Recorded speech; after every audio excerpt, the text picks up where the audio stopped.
একজন মানুষ হিসেবে আমরা সবসময় ভাবি যে পৃথিবীতে যা কিছু হয়েছে সবটা ভালো যেন আমার জন্যই হয়েছে। ঈশ্বর যেন সব ভালো, সব সুন্দর, সব কিছু আমার জন্যই সৃষ্টি করেছেন। আর যা কিছু খারাপ পুরোটাই অন্যের জন্য। আমার সঙ্গে কখনোই যেন খারাপ না হয়। খারাপটা সবসময় যেন অন্যের সঙ্গেই হয়। যেমন ধরুন এখন আমের সময়, তাই আমকে নিয়েই একটা উদাহরণ দেওয়া যাক। এক আম ব্যবসায়ী বাজারে গিয়ে আম বিক্রি করতেন। তিনি ভাবতেন যে আমি ফরমালিন দেব, আমি তো আম খাই না, ও আম ঠিক সুন্দরভাবে বিক্রি হয়ে যাবে, এই ভেবে তিনি বাজারে গিয়ে আম বিক্রি করতেন। আর বাজার শেষে যখন আমগুলো সব বিক্রি হয়ে যেত, উনি তো ওনার মতো বিক্রি করে চলে আসতেন। খুব সুন্দর আম বিক্রি হলো। এরপর উনি ভাবলেন যে আম তো বিক্রি হয়ে গেছে, এইবার আমি তো আম খাই না, যাই আমি মিষ্টি খেতে খুব পছন্দ করি, মিষ্টির দোকানে গিয়ে আমি বেশ করে কিছু মিষ্টি কিনে নিয়ে আসি।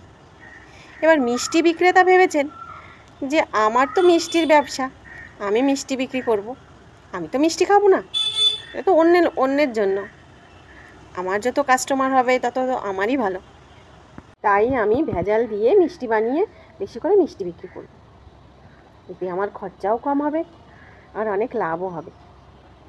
দিন শেষে যখন সব মিষ্টি বিক্রি হয়ে গেছে, আমলার মতো অনেকটা লোক অনেক লোক এসে মিষ্টি কিনে নিয়ে গেছে, তখন মিষ্টি বিক্রেতা ভাবছে বাহ, আজ তো আমার খুব সুন্দর মিষ্টি বিক্রি হয়েছে, যাই বাজারে গিয়ে আমি কিছু ফলমূল কিনে নিয়ে আসি।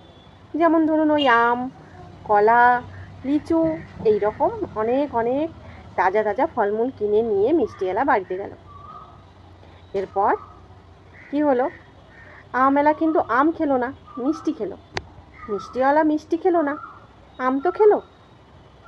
বেকারির বিস্কুটওয়ালা ভেজাল ডিম দিয়ে, পচা ডিম দিয়ে বিস্কুট বানিয়ে সেটা লোককে বিক্রি করলো, সেটা কিন্তু সে খেলো না, সে গিয়ে আবার অন্য জিনিসটা খেলো। তাহলে কি বুঝলেন বন্ধুরা? আসলে আমরা কি বুঝতে পারছি? আমরা নিজের লাভের আশায় অন্যের ক্ষতি করছি। আর অন্য লোকে কি ভাবছে? সেও তো তাই ভাবছে যে আমারও তো লাভ দরকার, আমিও কিছু লাভ করব, আমার তো ক্ষতি হচ্ছে না। এই ভেবেই কিন্তু আমরা প্রতিনিয়ত একজন আরেকজনের ক্ষতি করে চলছি। আর এতে আমাদের আসলেই কি কোনো লাভ হচ্ছে? আদৌ কি আমরা ভালোভাবে বেঁচে থাকতে পারছি? আমরা একবারের জন্য হলেও কি বুঝতে পারছি যে আমরা নিজেরাই নিজেদের পায়ে কুড়াল মেরে চলেছি, তাও আবার দিনের পর দিন? নিজের লাভের আশায় অন্যকে ক্ষতি করতে চাইছি, আর অন্যরা কি করছে? তারাও তাদের লাভের আশায় ঠিক একই কাজ করছে, আমার ক্ষতি করতে চাইছে। এইভাবে আমরা অন্যের জন্য ফাঁদ পেতে রাখছি, আর সেই ফাঁদে আমরা কিন্তু নিজেরাই পা দিচ্ছি। তাই আসুন বন্ধুরা, আমরা সবাই সবার পাশে থাকি এবং সেটা সৎ উদ্দেশ্য নিয়ে। একজন যদি আরেকজনের ক্ষতি করতে চাই, তাতে কিন্তু আমাদের নিজেদেরই ক্ষতি হয়ে যাবে। আর এইভাবে না আমরা বেশি দিন বাঁচতে পারবো, না আমরা কোনো ভালো কাজ করতে পারবো। একে অন্যের ক্ষতি করেই যদি চলবো, তাহলে তো আমাদের কোনো ভালো হবে না। উপরন্তু আমরা হয়তো কিছুদিনের জন্য ভালো থাকবো, কিন্তু সারা জীবনের জন্য কিন্তু আমরা নিজেদের ক্ষতি নিজেরাই এইভাবে করে চলবো।